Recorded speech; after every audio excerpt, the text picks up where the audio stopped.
이제 다음으로 발표할 내용은 앞서 이제 제가 토크나이저랑 데이터 전처리 요거 두 개에 대해서 설명을 했잖아요. 그럼 이제 그걸로 텍스트 전처리를 해야 되는데 이 텍스트 전처리를 어떻게 설명을 할까 생각을 해보니까 그냥 이미의 NLD 가지고 직접 실습을 하는 게 가장 좀 적합한 것 같아가지고 요건 이제 전처리를 한번 실습을 하는 식으로 진행을 했습니다. 그래서 보시는 것처럼 데이터 전처리, 토커나이제이션, 그 다음에 이제 여기 포스트에서 다룰 내용인 클리닝, 빌드 보캐블러리, 인티저 인코딩, 센텐스 패딩을 이제 실습을 통해서 진행을 하고자 합니다. 데이터 전처리 같은 경우는 제가 이제 여기 포스트를 작성을 하면서 사용할 데이터셋을 구글 드라이브에 업로드를 했어요. 그래서 그 구글 드라이브를 다운로드 받을 수 있는 코드를 작성을 했고, 이 해당 파일 같은 경우는 구분 기호가 쉼표로 되어 있습니다. 그래서 쉼표로 구분 기호 설정하고, 이제 인코딩 규칙은 유니코드, UTF 파일로 진행해서 요거 선택을 하면은 이런 식으로 데이터가 어떻게 구성되어 있는지를 엑셀로 확인할 수가 있어요. 그럼 엑셀로 확인을 했으니까 당연히 이제 파이썬 코드로도 확인을 해야겠죠. 그래서 보시는 것처럼 판다스랑 넘파이 라이브러리 넣어가지고 리드 CSV로 이제 로우 데이터를 불러와서 이 컬럼이 잘 나눠져 있는지를 확인을 진행했습니다. 그 다음에 인포 통해 가지고 확인해 보니까 데이터셋은 9,000개, 로우가 9,000개죠. 그 다음에 컬럼은 3개. 이렇게 구성이 되어 있다라고 보시면 될 것 같습니다. 여기서 이제 문제라는 선택지는 X 데이터가 되는 거고 답안은 Y 라벨이 돼가지고 지도학습으로 데이터셋을 전처리해야 된다라고 보시는 게 요 포스트의 최종 목적이라고 보시면 돼요. 그리고 데이터셋 전처리를 해야겠죠? 데이터셋 전처리 첫 번째로는 결축이랑 중복지 제거. 보시는 것처럼 is나 옵션 통해 가지고 이 결축지가 0이 아니다. 그냥 결축지가 있다는 것이죠. 결축지가 존재하게 되면은 이 드랍나 함수를 실행시키라는 거고 중복치는 문제 컬럼을 기준으로 중복되는 항목들을 지우는 식으로 진행을 했습니다. 그래서 총 40개의 중복치랑 결축지가 제거가 된 것을 확인할 수가 있고요. 그 다음에 정규 표현식으로 데이터 정제. 이게 어떤 뜻이냐면은 한글, 그 다음에 영어, 숫자, 공백을 모두 이제 검지를 해서 그것 외의 단어들은 제거를 하겠다. 요게 요 정규 표현식을 적용을 했고요. 그래서 보시는 것처럼 이렇게 코드를 작성했습니다. 한글, 영어, 숫자, 공백. 그 다음에 이 두 번째 거는 이 계획 문자가 하나 더 들어가 있더라고요. 이 계획 문자는 공백으로 변경을 해라. 이렇게 정규 표현식 두 개를 설계를 해가지고 데이터 정제를 진행을 했습니다. 그 다음에 선택지 항목 같은 경우는 이게 겉으로 보기에는 리스트 데이터셋처럼 보이는데 이 리스트처럼 보이는 문자열 데이터예요. 그래서 이 문자열 데이터를 진짜 리스트로 분리를 하기 위한 정규 표현식을 설계를 했다라고 보시면 될 것 같습니다.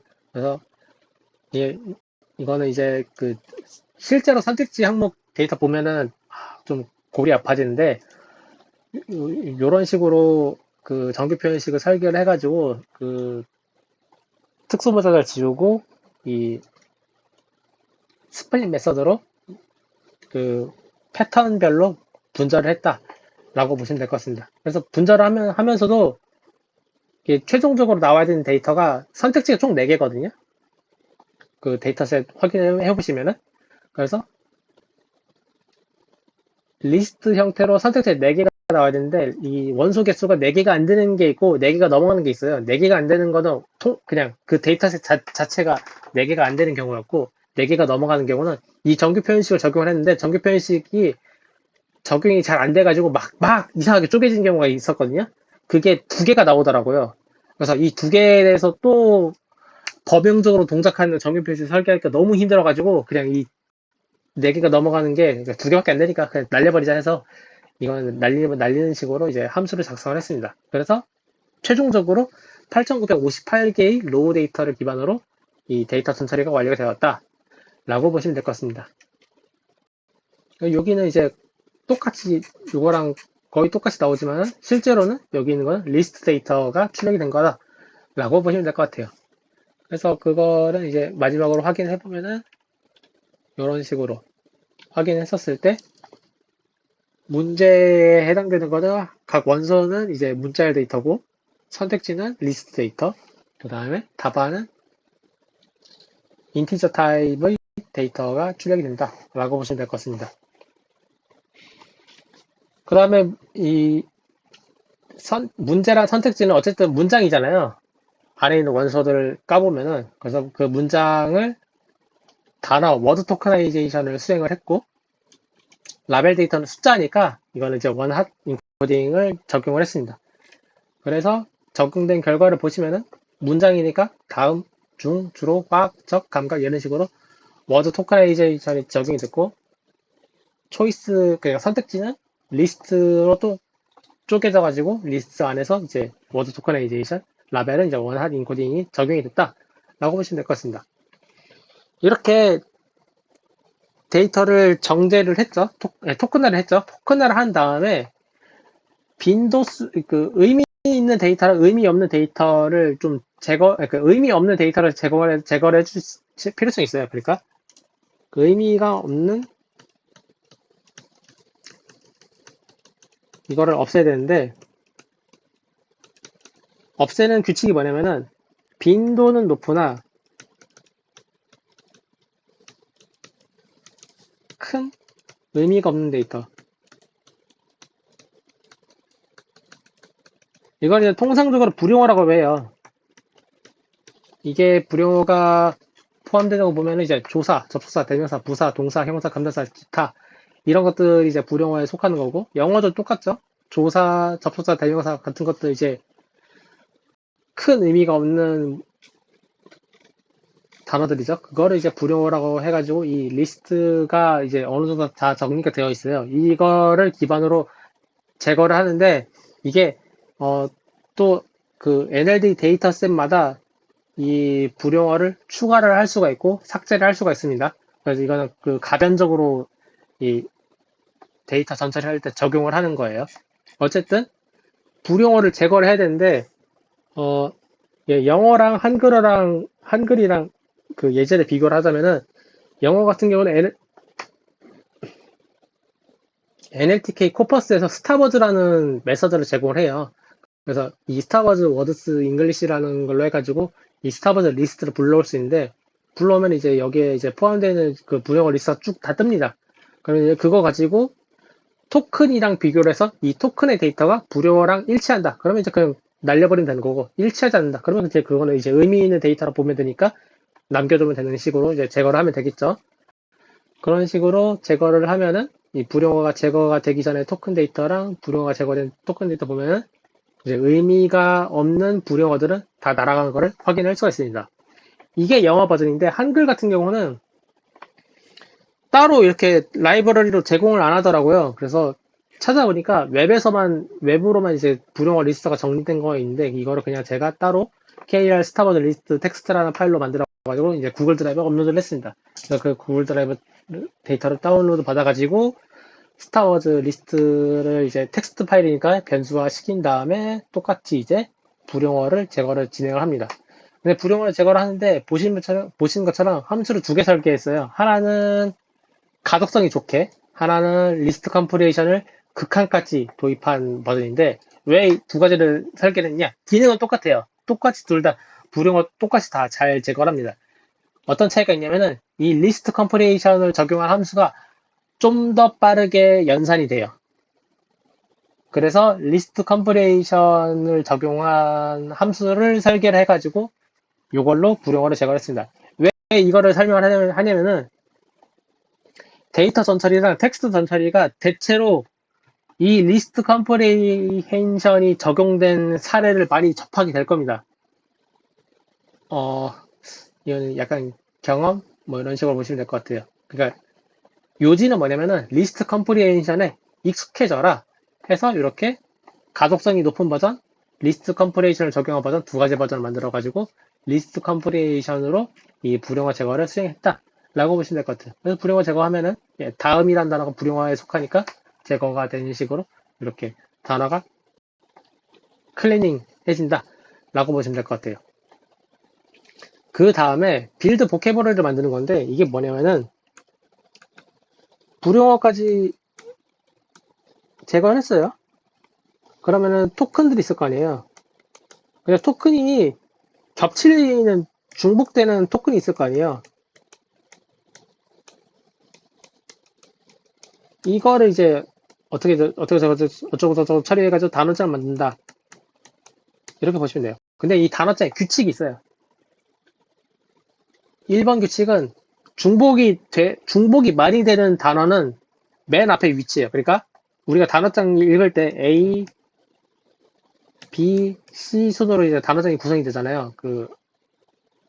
A라고 하면은 이제 ANT가 제일 먼저 앞에 나올 거고, 그 다음에 APPL이가 그 다음에 나오겠죠. 이런 식으로 단어장이 이제 A부터 Z 순번으로 이루어진다면은 그 순서가 지금은 빈도가 높은 순으로 순서가 진행되게 단어장을 만든다. 이렇게 보시면 돼요. 그러니까 만약에 러브라는 단어가 100번 나왔고, 모든 데이터셋에 1000번 나왔고, 그 다음에 캣이라는 단어가 500번 나왔으면은 러브가 1번이고 2번은 CAT 이런 식으로 진행이 된다 라고 보시면 될 것 같아요. 그런 식으로 단어장을 만든다 로 보시면 되고, 그 다음에 단어가 등장을 했어요, 데이터셋에서. 근데 그게 한 번이나 두 번밖에 등장 안 하는 되게 적게 나오는 단어도 있어요. 그걸 이제 희소 단어라고 하거든요. 그런 희소 단어들은 단어장을 빌드할 때 참여시키지 않는다. 요 두 가지 규칙을 적용을 시킵니다. 그럼 이제 단어장을 만들 때는 이제 카운터 라이브러리로 일단 그 단어랑 빈도, 중복된 횟수죠. 이런 식으로 이제 딕셔너리 처리를 하고, 그럼 총 단어 종류가 23,000개가 나왔어요. 그럼 그 중에서 희소 단어가 몇 개인지를 한번 확인해 봐야겠죠. 일단 이거 보시면은 단어 빈도 식으로 딕셔너를 만들었죠. 그 다음에 희소 단어를 한번 확인해 봐요. 등장 빈도를 스레숄드를 이제 제가 3으로 임의로 정한 건데 이게 하이퍼 파라미터예요. 뭐 5로 정할 수도 있고 1로 정할 수도 있어요. 어쨌든 두 번 이하로 발생한 희소 단어는 12,000개나 돼요. 그러니까 단어장을 만드는데 23,000개의 단어가 발생을 했지만은 그 중에 두 번도 안 나온 단어가 12,000개나 된다는 거예요. 그러니까 이 12,000개에 대한 단어는 이거를 다 단어장에 포함시키면 단어장이 두 배는 두꺼워지는 거잖아요. 그러니까 이렇게 무거운 단어장을 만들면 메모리 낭비가 되는 거거든요. 그러니까 이렇게 두껍게 만들지 말고 너무 적게 발생한 단어는 그냥 단어장 만들 때 빼버리자. 그거가 이제 이 희소 단어를 없애는 과정이라고 보시면 됩니다. 그래서 희소 단어를 만들 때 소팅하죠. 빈도수 높은 수로 정리를 해야 되니까. 그 다음에 빈도수가 적게 나온 단어들을 레어 보캡이라고 해가지고 정리를 했다라고 보시면 됩니다. 그래서 그 세 번 이상 발생되는 단어들만 포함시켜서 단어장을 만드는데 그것만 해도 11,000개가 된다. 이렇게 보시면 될 것 같아요. 이렇게 단어장을 만들었으면 그 단어장이 이제 0번부터 쭉 이렇게 빈도가 높은 수로 정리됐을 거 아니에요. 그거를 정수로 인코딩하는 과정이 인티저 인코딩이라고 보시면 됩니다. 근데 이 인티저 인코딩 할 때 맨 앞에 빈도수가 높은 단어가 들어오는 게 아니라 이 스페셜 토큰이라고 해가지고 패드랑 UNK 같은 어떤 특정한 스페셜 토큰이 있어요. 모델별로 살짝 다르긴 한데 공통적으로 패드랑 UNK는 꼭 들어가요. 그래서 패드는 0번, UNK는 1번으로 이렇게 인덱싱을 한 딕셔너리를 만들어가지고 워드 투 인덱스라는 이 범주형 데이터를 정수형 데이터로 변환하기 위한 이런 딕셔너리 하나 만듭니다. 그래서 단어장에 이 스페셜 토큰 두 개가 들어가니까 11,207개에서 11,209개가 됐죠. 그 다음에 이 워드 투 인덱스 딕셔너리를 통해 가지고 정수 인코딩을 하는 거예요. 문장을 넣어 가지고 워드 투 인덱스 딕셔너리에 매칭을 시켜 가지고 뭐 러브라는 단어가 나오면 그 러브라는 단어의 그 인덱스 번호가 5000이다 그러면 그 5000으로 인티저 인코딩을 하는 거죠. 근데 여기서 스페셜 토큰이 이런 식으로 작용을 합니다. 어떤 뜻이냐면 아까 제가 레어 그 희소 단어를 다 날려버렸잖아요. 그 날려버린 단어들이 만약에 문장 내에서 발생을 했어요. 그걸 워드 투 인덱스랑 딕셔너리에 매칭을 해가지고 확인했는데 희소 단어는 이 단어장에 없을 거 아니에요. 그거를 어떻게 처리할 거냐? 스페셜 토큰인 언노운 토큰으로 처리하겠다는 거예요. 그래서 보시는 것처럼 여기 보시는 것처럼 문장이 들어왔는데 이 문장에 리비아랑 무하마르, 카다피는 희소 단어인 거죠. 이 희소 단어들은 언노운 토큰으로 처리해가지고 이 인덱스 번호가 1번으로 처리가 된다. 라고 보시면 될 것 같습니다. 요게 이 스페셜 토큰이 언노운 토큰이 동작하는 예인 거예요. 그런 식으로 범중 데이터가 정성 데이터로 변환이 됐다. 라고 보시면 됩니다. 그럼 이제 인코딩을 했잖아요. 인코딩을 했으니까 잘 인코딩 됐는지를 확인해야 되는 거거든요. 그거를 이제 인덱스 투 워드라는 딕셔너리를 만들 다음에 그걸로 디코드를 한다. 라고 보시면 돼요. 이건 이제 검증 과정이거든요. 검증을 한 이유는 뭐겠어요? 잘 인코딩 됐는지 확인하는 거잖아요. 그래서 토큰라이징까지만 된 문장을 넣고 그거를 이제 정수 인코딩 한 결과값을 비교한 다음에 이 정수 인코딩 한 결과값을 다시 디코드 샘플이라는 걸로 이제 인덱스 투 워드랑 매칭해가지고 디코드를 해보는 거죠. 그래서 이 원본이랑 디코드 때 복원 문장이 똑같으면은 인코딩이 잘 되었다라는 걸 검증한 거다라고 보시면 될 것 같습니다. 그 다음 이제 센텐스 패딩을 하는 건데 문장이 길이가 다 가변적이잖아요. 근데 이 가변된 문장을 이렇게 다 딱딱딱 넣기가 힘들거든요. 그래서 문장의 길이를 다 일정한 랭스로 맞춰주는 작업이 필요해요. 그게 센텐스 패딩이고 이 일정한 길이에 대한 하이퍼 파라미터가 맥스 컨텍스트 랭스라고 보시면 됩니다. 이 맥스 컨텍스트 랭스가 LLM 모델에서 이 스펙에 속해요. 그러니까 예를 들어서 어떤 LLM 모델, 라마 3.1 같은 경우는 128K로 맥스 맥스 컨텍스트 랭스가 정의가 되어 있거든요. 그러니까 라마 3.1은 문장의 길이가 128K라는 아주 긴 문장도 한 번에 처리가 가능하다. 이렇게 보시면 되는 거예요. 이 맥스 컨텍스트 랭스를 결정을 하는 과정이 필요하다라고 보시면 됩니다. 그래서 짧은 문장은 길게 하기 위해서 스페셜 토큰이 패드라는 토큰이 뒤에 따다닥 붙는 거고 긴 문장 같은 경우는 보시는 것처럼 선 이후의 토큰은 그냥 다 날려버렸죠. 이런 식으로 이 평활화를 진행을 한다라고 보시면 될 것 같습니다.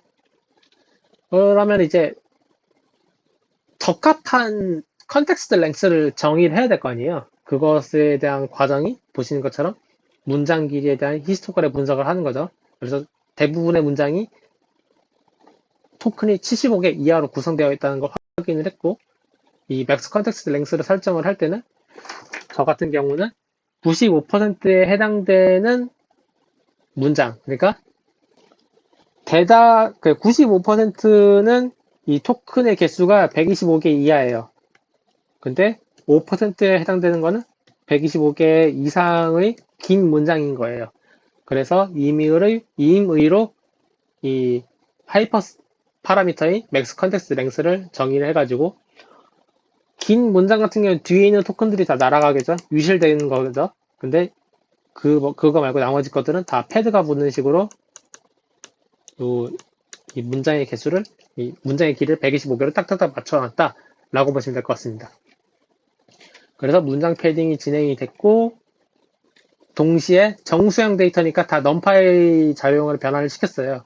변환시킨 거 보시면은 패딩 처리한 질문지 데이터 크기는 이 로우 데이터의 크기였던 8,958개의 데이터 그리고 125의 패딩된 데이터 2차원 매트릭스가 됐고 선택지는 거기에 이제 그 엘리멘트 데이터가 들어가니까 4라는 3차원 데이터가 되면서 라벨 데이터는 0, 1, 2, 3 4개의 데이터 그 4개의 원활 인코딩 데이터니까 2차원 데이터로 이렇게 넘파이 데이터 셋으로 전처리가 되었다라고 보시면 됩니다.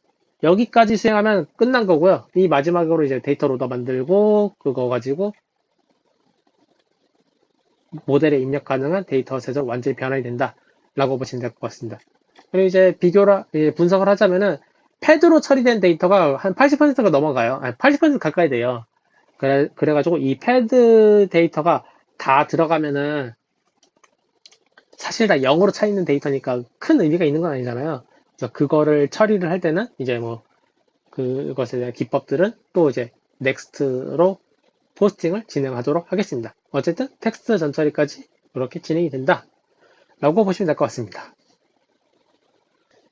여기까지가 제 발표고요.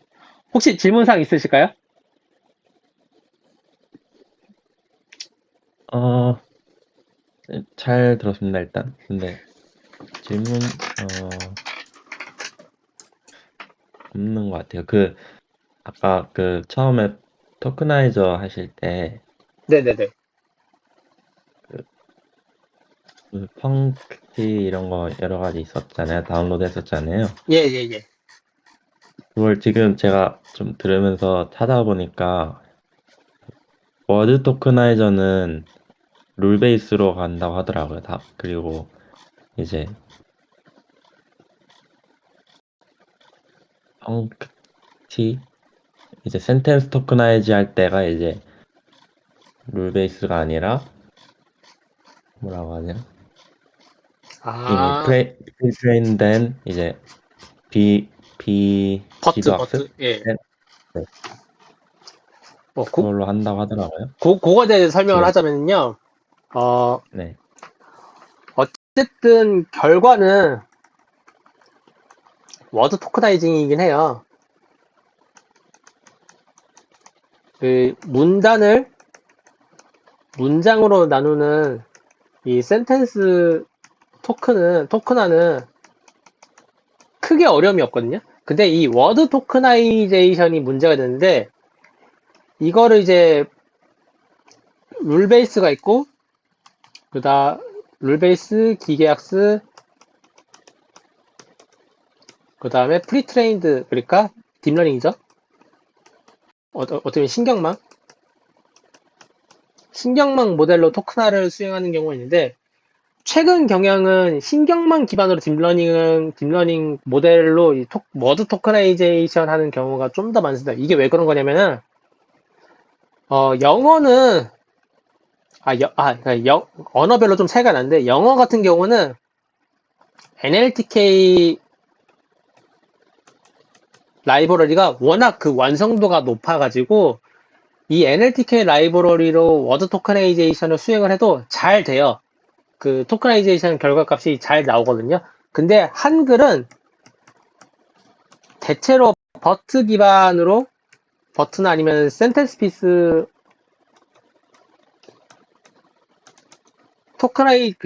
따져보면 이게 신경망 토크나이저죠. 이거를 사용하는 이유가 뭐냐면 한글은 초성, 그 다음에 중성, 종성 이런 식으로 나뉘잖아요. 그러니까 하나의 단어를 만드는데 초성, 중성, 종성이라는 자모가 들어가게 되는 복잡성이 있고 여기서 서브워드라는 게 들어가는데 이 서브워드는 뭐냐면은 그 유의어 같은 경우 유의어라는 개념으로 보시면 됩니다. 그러니까 내가 가다, 가니, 갔니 이거 따지면 이거 다 거의 고잖아요. 그냥 가다, 가니, 갔니 같은 이런 단어들을 그룹화 시켜서 묶음 처리를 할 수가 있는데 그걸 이제 서브워드라고 하거든요. 근데 영어 같은 경우는 이런 서브워드의 표현이 그렇게 크게 어려운 편이 없습니다. 이거를 제가 지금 포스팅 안 해가지고 좀 정리가 안 되긴 하는데 그러니까 그 뭐였지? 수동태라고 해야 되나? 그러니까 잠깐만요. 서브워드. 음.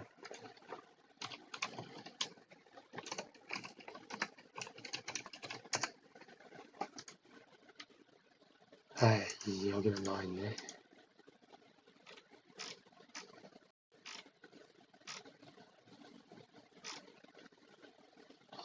잠깐만요.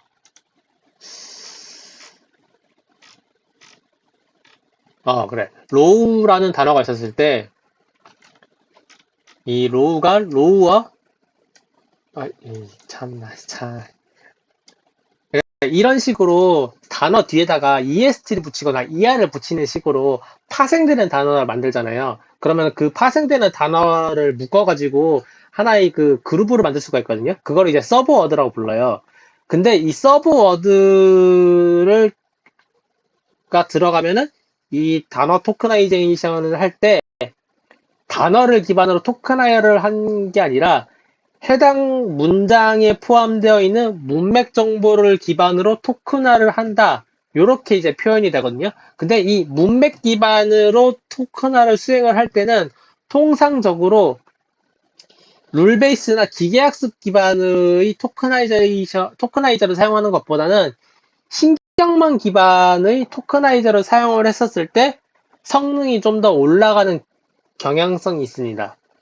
그래가지고 최근에는 그 이 단어를 토크나이제이션 한다 하면은 대체로 이제 신경망 기반의 토크나이저를 사용을 하는 경우가 많고요. 대신에 특별한 경우인 영어 같은 경우는 워낙 NLTK 라이브러리가 잘 되어 있어가지고 이 NLTK 라이브러리가 따지면 룰베이스 기반 토크나이저거든요.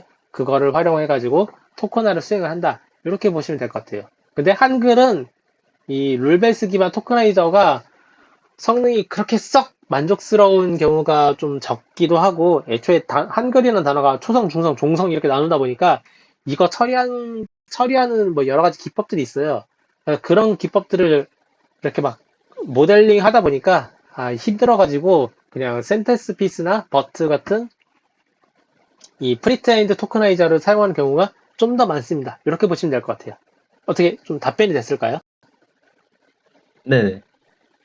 예, 그런 식으로 데이터 전처리를 하는데 토크나이징을 먼저 수행을 하고 토크나이징 한 다음에 빈도수가 높게 나타나지만은 큰 의미가 없는 데이터들 대표적으로 불용어가 있죠. 불용어를 제거를 하고 불용어를 제거를 한 다음에 단어를 빈도수 기반으로 딕셔너리 처리한 단어장을 만드는데 그 단어장을 만들 때 희소 단어라고 빈도가 정말 적게 출몰하는 데이터들을 단어장에 포함을 시키면은 메모리 차지하는 게 너무 많아지니까 이 희소 단어를 삭제를 해버리는 과정을 수행을 하고 근데 그 삭제된 단어들을 어떻게 처리를 할 것이냐 거기에 대한 물음표로 스페셜 토큰인 언노운 토큰이라는 이제 특별한 단어로 퉁쳐버리는 과정을 적용을 시켜서 범주형 데이터인 단어를 정수형 데이터인 그 인덱스로 처리하는 인티저 인코딩, 그러니까 인티저 인코딩, 정수 인코딩이죠. 정수 인코딩을 수행을 한 다음에 단어의 길이가 다 그러니까 문장 어떤 센텐스에 포함된 토큰의 길이가 다 가변적이다 보니 이 가변된 토큰화된 길이를 맥스 컨텍스트 랭스라는 개념을 도입을 시켜서 평준화 시키는 과정을 센텐스 패딩 이렇게 보시면 됩니다. 이렇게 센텐스 패딩까지 수행을 시키면은 이 넘파이로 딱 그 깔끔한 뭐 2차원이나 3차원 매트리스로 표현이 되겠죠. 그러면 이제 그러니까 로우의 길이는 데이터셋의 개수고 그 다음에 그러니까 컬럼의 길이는 맥스 컨텍스트 랭스가 되는 식으로 이렇게 표현이 될 거예요. 그럼 그 데이터셋을 데이터 로더로 변환하는 과정을 하면은 이제 모델에 입력 가능한 텍스트 프리 프로세싱이 완료가 된다. 이렇게 보시면 될 것 같습니다. 어떻게 그 정리가 됐을까요? 네. 제가 이제 물어본 게, 네네네. 어쨌든, 이 NLTK 저도 좀 써봤는데, 이제 그거 왜 다운받는지 그거는 조금 안 하고 그냥 넘어갔었는데, 그 설명 들어보면, 지금 펑크스, 찾아보니까 좀, 예, 네.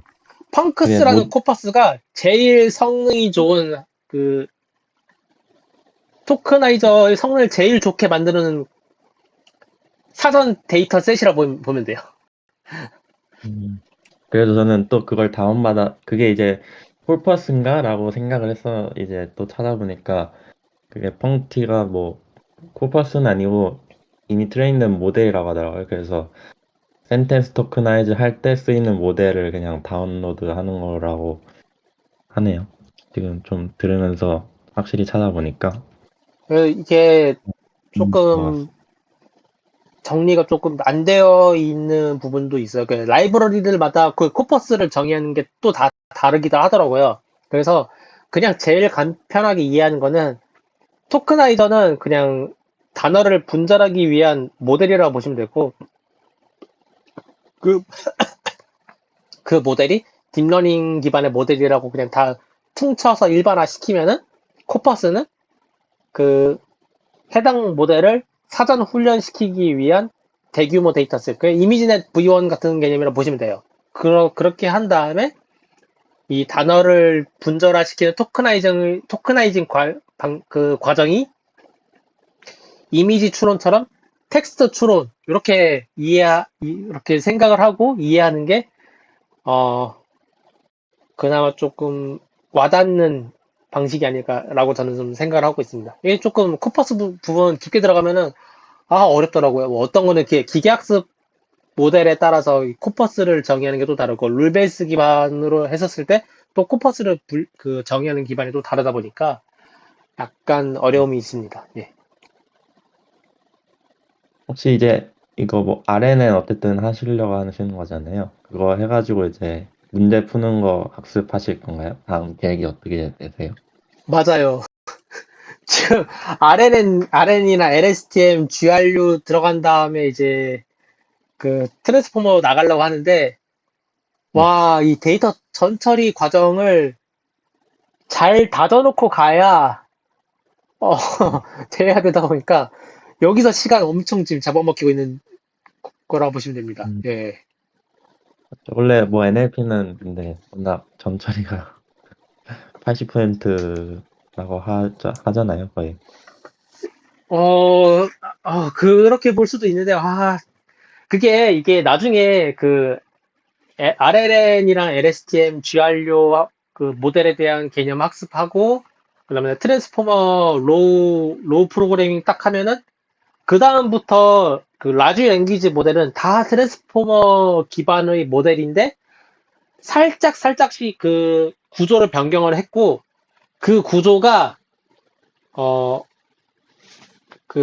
공표가 안 돼 있어요. 그러니까 공개가 안 돼 있어요. 그러니까 버트나 뭐 GPT 같은 경우는 우리는 트랜스포머 기반으로 만들었어요. 근데 어디를 변형시켰는지는 안 알려줄 거예요. 이렇게 표현이 되어 있어요. 그래서 그냥 그 부분부터는 이제 거의 갖다 쓰는 개념이거든요. 근데 이제 그 갖다 쓰는 개념이 점점 발달하게 되면은 나중에 이제 프롬프트 엔지니어링이라고 해야 되나? 그런 식으로 흘러가게 되는 거죠. 그러니까 나는 백엔드로 시작을 했는데, 그러니까 NLP죠. NLP에서 나는 백엔드로 시작을 했는데, 마지막 최종적으로 그 도착한 부분은 프롬프트 엔지니어링이 되는 게, 요게 조금, 요런 개념이 있습니다. 그래서, 어떻게 보면 골 때리는 거기도 하고, 어떻게 보면 뭐 편리하다고 보면 되는 거고, 참 애매해요. 예, 그런 식으로 좀 접근하면 될 것 같아요.